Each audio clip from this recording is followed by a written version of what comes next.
Unfortunately, we met them at the forest. They had kidnapped. They had them from monastery, Calvary.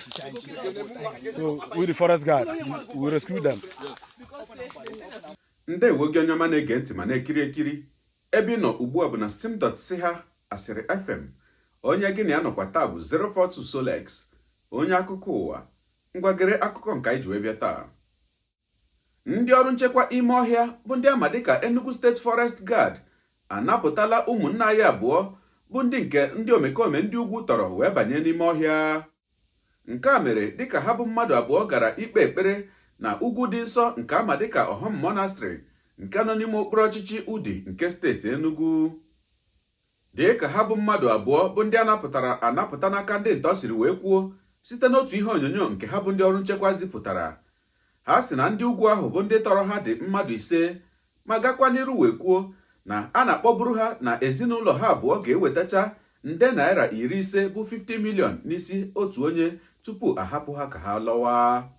N'olu okwu ha, ha sị na ezinụlọ ha agbagharịtala otu nde naira na ọkara bụ 1.5 million naira n'olu bekee nke ha buterela ha bụ ndị ntọ mere mmadụ 3 n'ime ha ji wee pụwa jee ịnata ya bụ ego mgbe ndị ọrụ nchekwa ime ọhịa ahụ wakporo mmadụ abụọ ndị fọrọ afọ n'ime ha.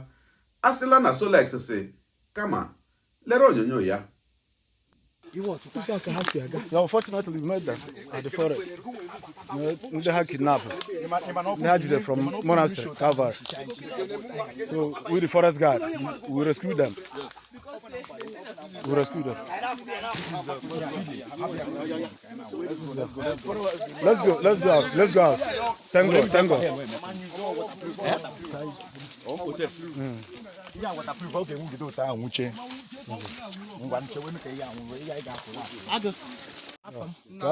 Afam bụ Umadi Chekwube Michael from Anambra State. I bịa Ọhụm Monastery Enugu, Nigeria. I bịa Ọhụm. So anyị na-eje ụzọ nke obe. Anyị ejesigo ụzọ nke obe wee na-agbagotezi. Ka anyị na-agbagote ihe a, ekpesigo ekpe nọ ka anyị tọnụzie gba ataba. Ndị Hausa anyị na-amara ebe ha si wee wakpo anyị. Ha dị 5. So mụ bụ nwoke nọ ebe a. Nwoke ndị ọzọ pesịrị mpe. So mụ enyela aka zọpụtasịa ndị ọzọ. O wee bụ na akpụrụ ofu nwanne anyị nwaanyị na-esoje ekpere. So ncheke na onye akpụrụ ya na sọsị agaba na a ga-egbu ebe a wee rọshịa wee sorozie ha wee kpụrụ mkpụrụ ya nwa wee gbadaba.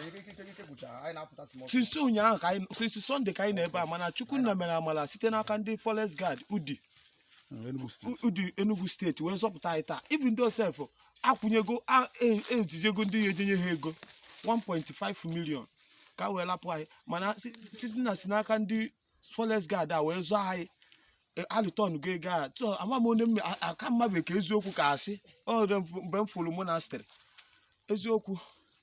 That is it. I'm Mr. Machukura from Anambra State. On Sunday, I be a monastery on Saturday, so on Sunday not to. I catch a Sunday mass. Sick I walk good there so I get the social of the class. I have Michael Pow, Napata. Okay, and the Hausa, Hello 5 and 5 Madeto, Jinekuma, Madebo, Jobelema, so I know another drag. That my brother. Help, where's only Goya's own. But I before more. Because more lay grasses before more now as well hey you go more swam naya before 9 days hey you go more swam naya so more as the 9 months and now I know I've thousands of my you go naya it is like a drum at the process my brother and son to my brother I go on Sunday Ebaiga from that Eba dry Ebaiga Olucha 3 hours journey. I got a mini rivers, mini chichi, ever boy, ever kind of that Sunday. And then every morning, I change location. Every morning, I see about his if I hear with 50 million, each of us, 50 million. I never was fun. Even I start myself in Empire and go on fire a guy. I signed up 50 million naira. If not, why? They even show us dead body. They didn't know how would they self of the offer. ha na ebe ahụ for aside that na mụ na anyị ewetara dị ego na ha ya egbu anyị and if possible sef anyị weta dị ego na ha chi igbu anyị na fa ya egbu anyị na igbu mmadụ adịghị arụ farụ ka anyị na-ekwu ka anyị na-ekwu ejiri nwa na-abịakasị anyị n'arụ so ruzie this morning I conclude sifa biko no 1.2 asai mba na ha plan ka esi wee ka ego by million I say okay still with 1.5 million naira so I say okay Oruze this morning abonye no so n'Enugu onye no so buteze di ego fa asai pụta na pato no elevas ha lueba afos ha buse ego and that now we should not call anybody, we should not call police, or we should, if we try to call police, they will kill us. I asked for girls. So at the process, somebody thought I have to go to for the but before the forest guard Udi, Enugu, Bezai. So for Malam can be so only morning. Amalam now survive here. All right, no problem. You don't survive, God don't help you. You'll survive. Enugu State Forest Guard.